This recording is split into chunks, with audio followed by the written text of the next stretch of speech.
If a plus under root b is equal to m plus under root n, then a equal to m and b equal to n। कैसे आया? Real part को compare करना है real part से, fraction part को convert करना है fraction part से, है ना। दोनों को क्या करना है? कंपेयर कर लेना है यहाँ पे। क्लियर? b बराबर हो जाएगा n और a बराबर हो जाएगा यहाँ पे m। क्यों आया? क्योंकि यहाँ पे रियल पार्ट है, a बराबर m, और अंडर रूट के अंदर जो भी पोर्शन रहेगा वो यहाँ पे अंडर रूट के अंदर पोर्शन वाले से कंपेयर कर लेंगे, मतलब बराबर हो जाएंगे। यहाँ पे n प्लस क्यू भी होता तो b बराबर n प्लस क्यू हो जाता, क्योंकि यहाँ पे अंडर रूट वाला पोर्शन है कुछ और यहाँ पे अंडर रूट वाला पोर्शन है कुछ। बात समझ में आ गई? क्लियर है बात? अगर यहाँ पे कुछ और नंबर भी होता, इस टाइप से दिया होता, इसका कोफिशिएंट 1 है तो यहाँ भी हम कोफिशिएंट 1 बनाते, मान लो यहाँ 2 है तो अंदर जाके उसे 4 कर देते, यहाँ पे 1 बना लेते और कंपेयर कर लेते, ठीक है। If a plus b under root c equal to m plus n under root c, then a बराबर m and b बराबर n, b equal to n। a और m जैसे कि कॉम्प्लेक्स नंबर हमने पढ़ा था, वहां पे हम लोग क्या करते थे? रियल पार्ट को रियल पार्ट से, कॉम्प्लेक्स पार्ट को कॉम्प्लेक्स पार्ट से। हालांकि यहाँ पे कॉम्प्लेक्स रियल की बात नहीं हो रही है, लेकिन फिर भी हम लोग समझ सकते हैं इस टाइप से, क्योंकि वहां a प्लस आयोटा भी लिखते थे, यहाँ पे m प्लस आई क्या लिखते थे? आयोटा n लिखते थे, ठीक है। कंपेयर कर लेते थे। a क्या है? यहाँ पे रियल पार्ट है। b क्या है? ये जो हमारे पास अंडर रूट सी है, जो अंडर रूट सी है उसका क्या है? कॉफिशिएंट है। तो अगर यहाँ पे कुछ कॉफिशिएंट रहा, अंदर वाला पोर्शन बराबर बना लिया हमने, यहाँ पे अंदर वाला पोर्शन बराबर बनाया, इसका मतलब कॉफिशिएंट क्या होना चाहिए? इक्वल होना चाहिए। अगर ये दोनों को इक्वल साबित करना है तो, अगर ये एक्चुअल में इक्वल है तो हमें क्या करना पड़ेगा कि इस जो अंडर रूट सी है उसका कॉफिशिएंट बराबर बनाना पड़ेगा, क्योंकि अंडर रूट तभी बराबर बन पाएगा जब यहाँ पे क्या हो जाएगा? b और n बराबर होगा। मान लो 2√3 है तो यहाँ भी 2√3 होगा, तभी कैंसिल होगा। इक्वल तभी होगा ना जब दोनों साइड कैंसिल हो जाएंगी चीजें, और ये अगर 2 है तो ये भी 2 होना चाहिए, तभी जाके ये इक्वेशन सेटिस्फाई होगी। ये हमें काम आएगा जब हम क्या करेंगे? सिंप्लीफाई करेंगे, तब हमें इक्वेशन में काम आएगा, ठीक है। चलिए दोस्तों, अब देखते हैं किस टाइप के क्वेश्चन हमें देखने को मिलेंगे एग्जाम में, ठीक है। उसमें से देखते हैं सबसे पहला टाइप हम लोग देख रहे हैं। यहाँ पे क्या सीरीज चल रही है देखो, क्लियरली दिख पा रहे हैं। यहाँ पे जो हमारे पास इक्वेशन दी गई है, अंडर रूट के अंदर जो एक्सप्रेशन दिया गया है उसमें क्या है? अंडर रूट के अंदर वापस से अंडर रूट स्टार्ट हो गया है, मतलब under root A plus under root A plus under root A up to कहां तक? अगर डॉट डॉट लगा है इसका मतलब हमें ये समझना है इन्फिनिटी तक जा रहा है, नहीं तो वो क्या लिख देगा यहाँ पे? इस टाइप से, है ना। इसका मतलब क्या है? वो इन्फिनिटी सीरीज है। अब यहाँ पे अलग अलग टाइप के क्वेश्चन बनते हैं। ये पॉजिटिव में है, हो सकता है नेगेटिव में हो, लेकिन सिर्फ अगर पॉजिटिव या नेगेटिव की बात आती है तो हमेशा यहाँ पे क्या बनेगा? इन्फिनिटी वाली ही क्या बनेगी? एक्सप्रेशन बनेगा। बात समझ में आ गई? ऐसा नहीं हो सकता कि यहाँ 4 बार क्या अंडर रूट दिया हुआ है। वो चीज हम लोग किस में पढ़ेंगे? जब हमारे पास क्या हो जाएगा? जब मल्टीप्लीकेशन हो रहा होगा। लेकिन फिलहाल हमें टाइप 1 में क्या पढ़ना है? पॉजिटिव के लिए अंडर रूट के अंडर क्या है? इन्फिनिटी टाइम्स तक। अब देखो, एक बार हम तरीका समझ लेते हैं, उसके बाद तरीके को हम यूज नहीं करेंगे, हम लोग शॉर्ट ट्रिक का यूज करेंगे। अब करना कैसे? देखो ट्रिक आती कहां से? देखो ये हमारे पास क्या है? इन्फिनिटी सीरीज है। इन्फिनिटी का मतलब क्या? अनंत, मतलब हम लोग वहां पे पहुंच नहीं सकते। इसका मतलब इन्फिनिटी में हम कुछ ऐड भी कर दें तो भी हम लोग क्या बोलेंगे उसे? इस चीज को इन्फिनिटी। मान लो हम इन्फिनिटी तक पहुंच तो नहीं सकते, लेकिन हमने बोला हम इन्फिनिटी पे है, फिर हमारे रेस्पेक्ट में हम बोलेंगे इन्फिनिटी है, लेकिन वो तो हम कभी जा ही नहीं सकते, नॉट डिफाइन है। उसमें एक ऐड भी कर देंगे तो भी वो नॉट डिफाइन या इन्फिनिटी ही रहेगी। 10 ऐड कर देंगे तो भी इन्फिनिटी रहेगी। मतलब हम ये बोल सकते हैं कि मान लो हमारे पास क्या है? सी है, समुद्र है, हम उसमें से एक बूंद निकाल लें, एक बूंद डाल भी दे तो कोई फर्क नहीं पड़ेगा, वो इन्फिनिटी रहेगा तो इन्फिनिटी ही रहेगा। बात समझ में आ गई? इसका मतलब हम क्या समझ सकते हैं कि अगर हमने इस चीज की वैल्यू को हमने बोल दिया x, क्या बोल दिया हमने बोला कि इसका जो आंसर निकल के आने वाला है वो है x। बात समझ में आ गई? इसका मतलब हम लोग क्या बोल सकते हैं इस चीज को कि ये जो अंडर रूट लिखा हुआ है ना, ये जो अंडर रूट लिखा हुआ है इसको हम a प्लस क्या लिख सकते हैं? a प्लस क्या कर दें? ये भी तो यहां से यहां भी तक इन्फिनिटी है, यहां से यहां तक भी इन्फिनिटी है, यहां से यहां तक भी इन्फिनिटी है, चलते जा रहा ना, इन्फिनिटी खत्म तो होगा नहीं। तो हमने इस चीज को क्या बोल दिया? देखो वापस ये चीज दिखने लग गई, under root a plus under root a plus under root a, और under root a plus under root a को ही हमने क्या माना है? x। तो हम लोग इसे क्या लिख सकते हैं? इसे x लिख सकते हैं। क्या लिख सकते हैं? x लिख सकते हैं। और ये किसके बराबर हो जाएगा? ये चीज हो जाएगी x के बराबर हो जाएगी। बात समझ में आ गई? ये चीज किसके बराबर हो जाएगी? यहाँ पे इसे हमने x लिख दिया ना, क्या लिख दिया? इसे हमने x लिख दिया, इस पूरे पोर्शन को यहां से हटा के, ये जो पोर्शन था इसे x लिख दिया पूरे को, क्योंकि पूरा x है। तो यहां से a प्लस एक्स बराबर x हो जाएगा। स्क्वायर कर देंगे, कितना हो जाएगा? a plus X is equal to X square, A plus X बराबर एक्स स्क्वायर, तो ए कितना हो जाएगा एक्स स्क्वायर माइनस एक्स, या फिर हम बोल सकते हैं एक्स एक्स माइनस वन। बात समझ में आ गई? क्या बोल सकते हैं? X x minus one. इसका मतलब क्या है कि ये जो हमारे पास ए है, ए क्या है, उसे स्टेप से तोड़ना है हमें, स्टेप से ब्रेक करना है हमें, कि हम लोग क्या कर दें यहाँ पे उसे स्टेप से लिख पाए कि दो नंबर्स का मल्टीप्लीकेशन। ये क्या है, एक नंबर मान लो 10 है तो ये यहाँ तो क्या होना चाहिए 9 होना चाहिए, अगर ये 9 होगा तो ये 10 हो जाएगा। मतलब ऐसे दो नंबर में ए को ब्रेक करो, ऐसे दो नंबर में ए को ब्रेक करो कि उनका प्रोडक्ट ए आ जाए, उनका प्रोडक्ट ए आ जाए और डिफरेंस क्या हो 1 आ जाए, है ना, डिफरेंस क्या हो 1 आ जाए। तो ये जो x रहेगा, जो बड़ा वाला रहेगा, जो बड़ा वाला रहेगा वो क्या रहेगा हमारा आंसर। आसान है क्योंकि x से पूछा गया ना, x हमने माना था तो x हमें निकालना है, यही क्या रहेगा आंसर।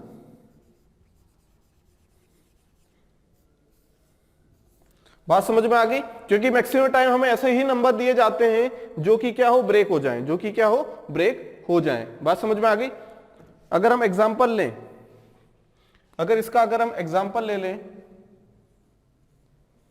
तो हम लोग क्या बोल सकते हैं, मान लो हमारे पास क्या दिया हुआ है 6 plus under root 6 plus under root 6 plus up to infinity, ठीक है, इसकी वैल्यू फाइंड आउट करनी है। पूरा सॉल्व करिए, या तो पूरा सॉल्व करिए। क्या सॉल्व करेंगे, यहां पे लिखेंगे हम लोग अंडर रूट 6, पूरे को मान लेंगे x, है ना, x मान लिया, स्क्वायर किया तो 6 प्लस एक्स बराबर एक्स स्क्वायर, 6 बराबर एक्स स्क्वायर माइनस एक्स, या फिर हम बोल सकते हैं 6 बराबर x इंटू एक्स माइनस 1। तो हम लोग हर बार एक चीज देख पा रहे हैं कि चाहे यहाँ पे कोई भी नंबर हो, चाहे यहाँ पे 8 हो 9 हो 10 हो कुछ भी हो, लेकिन वो क्या हो रहा है कि मल्टीप्लीकेशन हो रहा है कि दो नंबर का। यहां भी हमने देखा 2 नंबर का मल्टीप्लीकेशन है, यहां भी देखा 2 नंबर का मल्टीप्लीकेशन है। अब या तो क्या करें हम लोग, इसे सॉल्व कर लें। एक तरीका तो यह है इसे सॉल्व कर लें क्वाड्रेटिक से, x square minus x minus 6 बराबर 0, ठीक है, कितना हो जाएगा ये x square minus 3x plus 2x minus 6 बराबर 0,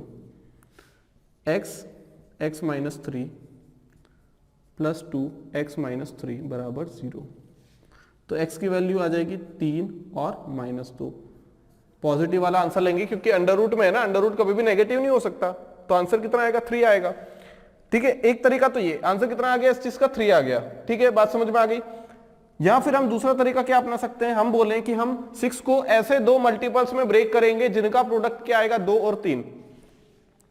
डायरेक्ट पता लग सकता है ना, इतने खतरनाक नंबर थोड़ी आते हैं बड़े बड़े कि हम पता ही नहीं लगा पाएंगे कि इनका मल्टीप्लीकेशन क्या हो रहा है, प्रोडक्ट क्या हो रहा है इनका।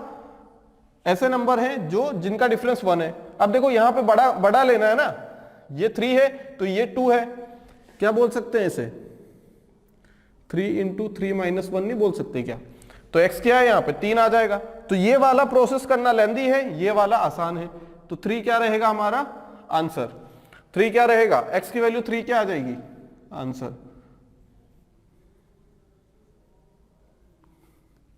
बात समझ में आ गई, ये क्या रहेगा आंसर, क्लियर है। तो सिर्फ हमें एक चीज ये समझनी है, पूरी प्रोसेस से हमें चाहे a की वैल्यू कुछ भी हो, क्या यहाँ पे जो मल्टीप्लीकेशन हो रहा है वो a पे डिपेंड कर रहा है क्या, नहीं। यहाँ 6 होगा तो भी x माइनस 1 आएगा, यहाँ 8 होगा तो भी x माइनस 1 आएगा। इसका मतलब हमने क्या समझा कि अगर ऐसी इक्वेशन हो जिसमें प्लस हो रहा हो, इन्फिनिटी तक जा रहा हो, तो हम लोग क्या करेंगे, यहाँ पे ऐसे दो नंबर चुनेंगे जिनका मल्टीप्लीकेशन ये वाला नंबर आए, लेकिन उनके बीच में डिफरेंस 1 होना चाहिए, क्योंकि इनके बीच में डिफरेंस 1 हो गया। बात समझ में आ गई। हम 6 और 1 भी ले सकते थे, क्या हमने लिया, नहीं लिया। क्यों नहीं लिया, क्योंकि दोनों के बीच में डिफरेंस 5 का है। यहां पे जो डिफरेंस है वो कितने का है, डिफरेंस कितने का है दोनों में, डिफरेंस 1 का है। तो हम ऐसे मल्टीपल लेंगे या फैक्टर लेंगे जिनका डिफरेंस क्या हो 1। तो हमें कुछ नहीं करना है, बस हमें अगर इस टाइप से क्वेश्चन कहीं भी दिख जाए तो ये जो नंबर रहेगा a, इसको ऐसे ब्रेक करना है। हमने कुछ नहीं किया, हमने कुछ नहीं देखा, यहाँ पे हमने कुछ नहीं देखा, हमने देखा 6, हमने 6 देखा, हमने बोला कि हम इनके फैक्टर करेंगे और 6 को ऐसे हम बनाएंगे कि दो नंबर का मल्टीप्लीकेशन जो ऐसा नंबर है जिनका बीच का डिफरेंस 1 है। तो हमने लिख दिया 2 और 3। हाँ भाई ये क्या है, दोनों का प्रोडक्ट भी 6 है और डिफरेंस भी 1 है। डिफरेंस क्या है यहाँ पे 1, तो प्लस है। अब दोनों में से कौन सा आंसर, प्लस है तो बड़ा वाला, प्लस है तो बड़ा वाला, माइनस है तो नेगेटिव, सॉरी माइनस है तो छोटा वाला, पॉजिटिव है तो बड़ा वाला। क्लियर है बात। अब नेगेटिव के लिए देख लेते हैं हम लोग। देखिए पूरा हम सॉल्व नहीं करेंगे, हम यहीं पे क्या पॉजिटिव को नेगेटिव बना देंगे। कैसे, मान लो ये नेगेटिव है, क्या है, नेगेटिव दिया हुआ है। अब पॉजिटिव और नेगेटिव के केस में हमने देखा है कि सारी सीरीज कहां तक जाएगी, इंफिनिटी तक जाएगी। कहां तक जाएगी, इंफिनिटी तक जाएगी। ठीक है, यहां पे पॉजिटिव था, हमने कर दिया उस चीज को नेगेटिव, हमने बोल दिया यहां पे क्या आएगा, नेगेटिव आएगा। ठीक है, एक्स तो एक्स ही रहेगा ना, नेगेटिव आ जाएगा, हमने मान लिया एक्स है, ये नेगेटिव है। ठीक है, नेगेटिव है, यहां पे पॉजिटिव आएगा, यहां पॉजिटिव आएगा। ठीक है, क्या आएगा, यहां पे पॉजिटिव आएगा। अब हमने क्या मान लिया आंसर, हमने आंसर मान लिया यहां पे अगर नेगेटिव है तो यहां पे हमने एक्स माना है। मतलब हमने भी इसे किस टाइप से ब्रेक किया है, ए को, कि ऐसे दो नंबर आ जाए जिनका डिफरेंस 1 है। यहां पे डिफरेंस 1 का आ रहा था, यहां भी डिफरेंस 1 का आ रहा है, देखो है ना। लेकिन आंसर क्या होगा हमारा, एक्स होगा, और एक्स क्या है, छोटा वाला नंबर है, एक्स क्या है, छोटा वाला नंबर है। बात समझ में आ गई, बात समझ में आ रही है ना भाई। यहां पे अगर नेगेटिव मान लो, ठीक है, ये नेगेटिव, अब हो क्या रहा है देखो यहां पे, अब यहां पे हमारे पास नेगेटिव है, नेगेटिव नेगेटिव नेगेटिव। ठीक है, यहां नेगेटिव तो माइनस एक्स हो जाएगा, है ना। ये आंसर बदल देते हैं हम, बदलेंगे अभी। ये नेगेटिव है, ये पॉजिटिव है, ये पॉजिटिव है। फिर हमने ब्रेक किया, देखो दोनों के बीच का डिफरेंस कितना है, 1 है ना। ये 2 हो जाएगा, ये 3 हो जाएगा, इसे 2 लिख दो और इसे 2 + 1 कर दो। अब आंसर क्या रहेगा, छोटा वाला रहेगा, क्योंकि x क्या है, यहाँ पे 2 है, x क्या है, यहाँ पे 2 आ गया, तो 2 वाला आंसर रहेगा इस केस में। अगर नेगेटिव साइन है तो, अगर नेगेटिव साइन है तो हमारा आंसर क्या रहेगा, 2 रहेगा। बात समझ में आ गई। देखो यहाँ पे कितना हो जाएगा, x² + 6 - 1, तो ये +3 - 2 हो जाएगा, नहीं हो जाएगा, यहाँ पे +3 - 2 हो जाएगा। कितना हो जाएगा, ये +3, ये माइनस, ये प्लस। अब ये नेगेटिव का ये पॉजिटिव का आ जाएगा, तो 2 वाला आंसर रहेगा इस केस में, और वहां से भी हमें 2 मिल रहा है। बात समझ में आ गई। मुद्दे की बात क्या है, कंक्लूजन देखें तो सिर्फ इन्हीं टाइप के क्वेश्चन बनेंगे, एक पॉजिटिव एक नेगेटिव। ठीक है, करना कुछ नहीं है, जैसे ही हमें दिखा नंबर कि ये भाई कौन सा नंबर है, ए दिख गया हमें, तो सबसे पहला काम हम ऐसे नंबर में ब्रेक कर लेंगे जो कि क्या हो, मल्टीपल हो, और ऐसे मल्टीपल हो जिनका डिफरेंस क्या हो, यहाँ पे सॉरी फैक्टर में कर लेंगे, और ऐसे फैक्टर का मल्टीप्लिकेशन करेंगे जिनके बीच का डिफरेंस 1 हो, जिनके बीच का डिफरेंस 1 हो। अगर यहाँ पॉजिटिव आ गया, अगर पॉजिटिव वाला केस मान लो, या पॉजिटिव पॉजिटिव आ गया, तो हम लोग बड़े वाले को चुनेंगे। नेगेटिव नेगेटिव नेगेटिव आ गया तो हम छोटे वाले को आंसर चुन लेंगे। बात समझ में आ गई। अब मान लेते हैं हमारे पास ऐसा नंबर है जिनका मल्टीप्लीकेशन ऐसा नहीं बन पा रहा है कि जिनके बीच का डिफरेंस क्या हो जाए, 1 आ जाए। जैसे 10 माइनस प्लस ले लेते हैं पहले, 10 + 10 + इसकी वैल्यू बताना है ना, इसकी वैल्यू बताना है। दूसरा हमने ले लिया एग्जांपल 10 - 10 - 10 - 10, इसकी वैल्यू बताना है। कैसे करेंगे, देखो एग्जैक्ट वैल्यू तो हम नहीं बता पाएंगे, एग्जैक्ट वैल्यू यहां पे हम नहीं बता पाएंगे, लेकिन यहां पे हम लोग कर क्या सकते हैं, 10 दिया हुआ है, पॉजिटिव दिया हुआ है, करना तो वही चीज है कि ऐसे दो नंबर देखने हैं जिनका मल्टीप्लिकेशन क्या आ जाए, जिनका मल्टीप्लिकेशन हमारे पास क्या आ जाए, ये नंबर आ जाए, या फिर ध्यान से समझना, ये पॉजिटिव नंबर है, इसलिए हमें क्या करना है, आगे बढ़ना है। 10 के आगे हमने देखा क्या 11 ऐसा नंबर है, मतलब 10 के आगे ऐसा देखना है कि 10 के आगे ऐसा कौन सा नंबर है जिनके ऐसे फैक्टर्स बन पा रहे हैं जिनका डिफरेंस क्या है, जिनका डिफरेंस हमारे पास 1 आ जाए, जिनका मल्टीप्लाई करने पे क्या आ जाए, नंबर मिल जाए। 12 देखा हमने, कौन सा नंबर देखा, हमने देखा 12। 10 के बाद कौन सा नंबर है, 12। बाद में क्यों देखा, क्योंकि यहां पॉजिटिव है। नेगेटिव की बात करें, देखो 10 तो नहीं बन पा रहा है ऐसा कोई नंबर, नेगेटिव हमने देखा, तो हम क्या करेंगे, हम पीछे जाएंगे। पीछे कौन सा ऐसा नंबर है जो कि क्या हो जाए, मल्टीप्लिकेशन 10 दे मतलब 10 के पहले वाला जो नंबर जहां पे पहुंचेंगे वो दे दे, और डिफरेंस जिनका 1 हो।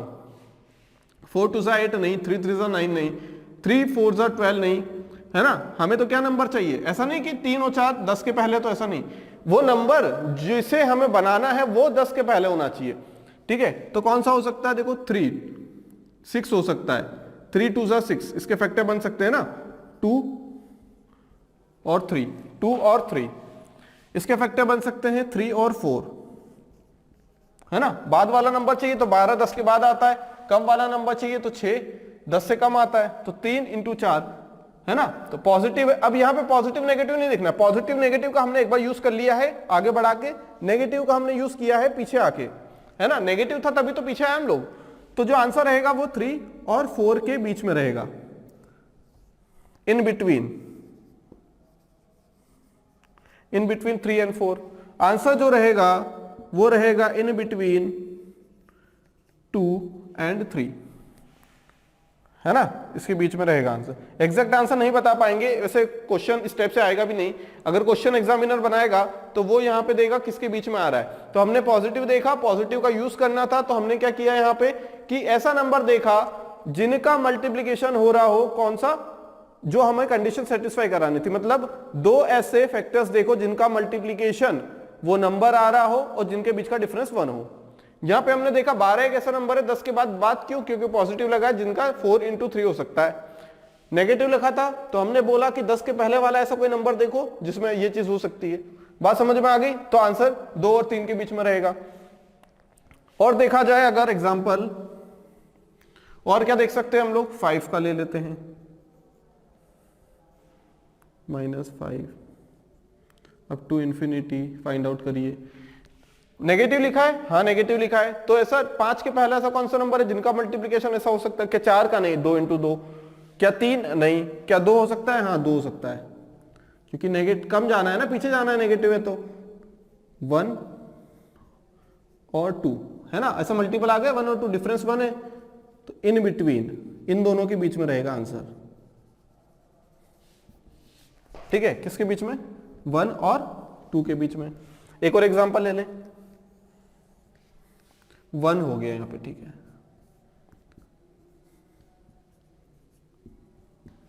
ठीक है, नेगेटिव ले लेते हैं। मान लो नेगेटिव ले लिया हमने, क्या ले लिया? नेगेटिव ले लिया। पॉजिटिव ले लेते तो बड़ा नंबर देख लेते कौन सा हो रहा है, 2 हो रहा है, 1 और 2, तो आंसर 1 और 2 के बीच में आ जाता। अब जरूरी नहीं है कि आंसर अगर 1 और 2 के बीच में आ रहा हो तो किसी और का आंसर 1 और 2 के बीच में नहीं आ सकता, ऐसा नहीं हो सकता, है ना। ऐसा नहीं हो सकता। 1 एंड 2 के बीच में अगर यहां आ रहा तो हो सकता है यहां 1 और 2 के बीच में आए, लेकिन जो एग्जैक्ट वैल्यू रहेगी, हम यहां ये नहीं बता रहे हैं 1 और 2 के बीच में कोई एग्जैक्ट वैल्यू रहेगी, है ना। अब 1 और 2 के बीच का है, इसका मतलब 1.2 हो सकता है, 1.34 हो सकता है, 1.75 हो सकता है। यहां भी अगर बोल दिया उसने 1 और 2 के बीच में, क्योंकि यहां पॉजिटिव आएगा तो 1 और 2 आंसर रहेगा इसका, क्योंकि 2 के फैक्टर 1 और 2 यही जैसा बनेगा, तो वो भी 1 और 2 के बीच में आएगा। पर लेकिन ये तो 1 है, वो तो 5 है, आंसर सेम कैसे? यहां पे भाई कुछ आ रहा होगा ना, 1.87 1.95 आ रहा होगा, यहां 1.31 1.22 इस टाइप से आ रहा होगा, छोटा नंबर आएगा ना वहां से, लेकिन रहेगा तो 1 और 2 के बीच में। एग्जैक्ट हम लोग फाइंड आउट नहीं कर सकते। अब यहां पे क्या हो जाएगा? अब नेगेटिव है, नेगेटिव है तो 1 से छोटा, नेगेटिव है तो 1 से छोटा देखना हमें, है ना। 1 से छोटा, बड़ा नहीं देख सकते। क्या 1 आएगा? क्या नहीं, 1 इंटू 1 डिफरेंस कहां है? डिफरेंस 1 का कहां है यहाँ पे? क्या 0 होगा? क्या 0 होगा? बिल्कुल हो सकता है। यहां 0 आया और यहां 1 आ गया, 0 इंटू 1 0 हो जाएगा, डिफरेंस 1 का है। 3 इंटू 4 12 आ जाएगा, डिफरेंस 1 का है। 2 इंटू 3 6 हो जाएगा, डिफरेंस 1 का है। 1 इंटू 2 2 हो जाएगा, डिफरेंस 1 का है। 0 इंटू 1 0 हो जाएगा, डिफरेंस 1 का है। हो सकता है, तो आंसर किसके बीच में आ जाएगा? 0 एंड 1 के बीच में। अगर ये पॉजिटिव हो जाता, अगर ये पॉजिटिव हो जाता मान लो, तो क्या हो जाता? अगर पॉजिटिव हो जाता तो मान लो ऐसा लिखा आता 1 प्लस 1 प्लस 1 प्लस, तो क्या करते? अगला मल्टीपल कौन सा देखा हमने? अगला मल्टीपल देखना है ना, ठीक है। अगला मल्टीपल देख लिया, कौन सा आया? 2, ठीक है। 2 को हमने लिख दिया 1 और 2, तो आंसर 1 एंड 2 के बीच में है। लेकिन हमने ये थोड़ी बोला है कि आंसर है क्या एक्चुअल में, है ना। हमें पता है ये 5 है, ये 1 है, आंसर अलग अलग ही आएगा, लेकिन आएगा 1 और 2 के बीच में। बात समझ में आ गई। तो ये हमारे टाइप हो गए। पहले टाइप में हमने सबसे पहले देखा था कि सबसे पहले ए का ऐसा मल्टीप्लीकेशन देखो जिनका मल्टीप्लीकेशन, ए के एक से फैक्टर देखो जिनका मल्टीप्लीकेशन क्या आ जाए, वो नंबर आ जाए, लेकिन डिफरेंस क्या हो? 1 का हो, ठीक है। पॉजिटिव हुआ तो यहां पे क्या करेंगे हम लोग? अगर पॉजिटिव हो गया हमारे पास तो बड़ा वाला आंसर, नेगेटिव वाला हुआ तो छोटा वाला आंसर। ये कब है बड़ा और छोटा? जब हमारे पास एग्जैक्ट वो नंबर पता लग जाए कि ऐसे नंबर हमें मिल पा रहे हैं उसी डिजिट पे, ए पे ही, जैसे 6 हो गया है ना, जैसे 12 हो गया, इनका मिल पा रहा है 3 4 जा 2 6 जा 2 3 जा 6, इस टाइप से। लेकिन कुछ नंबर ऐसे हैं जिनका नहीं मिल पाता ऐसा, जैसे 10 हो गया, उसके केस में क्या करें, पॉजिटिव लिखा तो पॉजिटिव का पहले यूज करो, 10 तो बन नहीं सकता, पॉजिटिव लिखा मतलब आगे बढ़ो, नेगेटिव लिखा मतलब पीछे जाओ, है ना। फैक्टर करो, ऐसा कौन सा नंबर है जो बन पाएगा, 2 और 3 दोनों के बीच का अंतर ले लो बस। ऐसे क्वेश्चन वैसे पूछे तो नहीं जाएंगे लेकिन पता होना चाहिए फिर भी।